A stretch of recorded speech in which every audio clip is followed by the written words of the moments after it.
Hello mga idol, today's video feature natin yung gamit nating ilaw sa ADV 160 natin. Please watch, like, and share.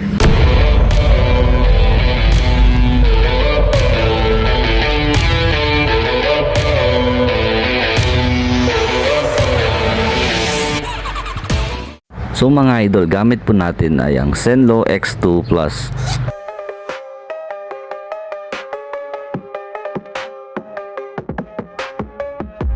Meron na siyang kasamang ballast.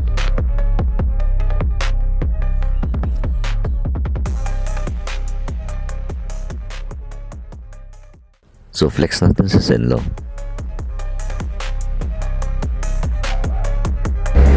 Low, high, tsaka low na naman.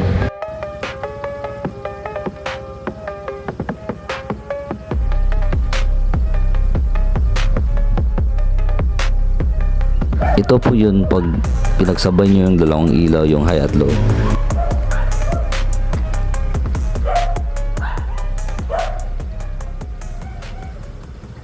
Ito naman yung pinakapaborito kong ilaw, yung may blinker na at na-a-adjust pa kung gaano kalakas na yung gusto mong gamitin o pwede mong pahinaan. Yung GR7 AES.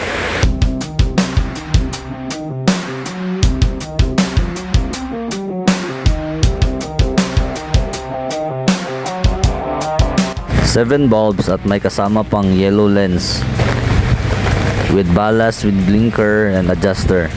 Meron na din kasamang fuse box at fuse.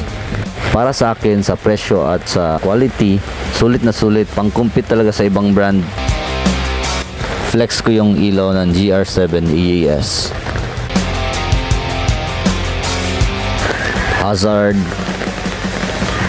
blinker,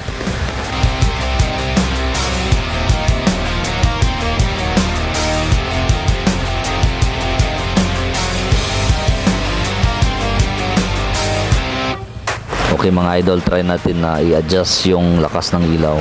Lakasan pa natin. Ganito kalakas yung GR7 AES. Hazard, blinker. Then try natin na unti-unting hinaan yung ilaw ng GR7. So mga idol, laging tandaan na huwag maging kamote.